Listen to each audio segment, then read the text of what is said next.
થઈ જાય, પણ એમનો કોઈ કોન્ટેક્ટ ન નહીં.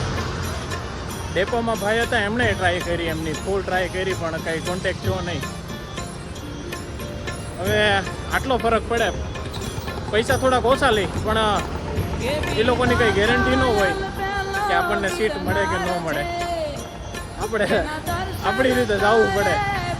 અને પ્રાઇવેટમાં કેવું, તમે બુક કરાવી હોય એટલે એ ન ઉપાડે. એમ તો રાહ જોઈ અડધી કલાકથી કલાક રાહ જોઈ આપણે. અને આપણે રસ્તામાં હોય ને ગમે ત્યાં, તો એ લોકો આપણને પિકઅપ કરી લે ત્યાંથી.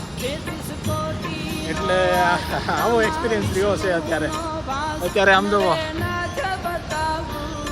હજી બેગ લઈને અહીંયા આવ્યા છે 4 રસ્તા. અને મમ્મી હજી આવે છે.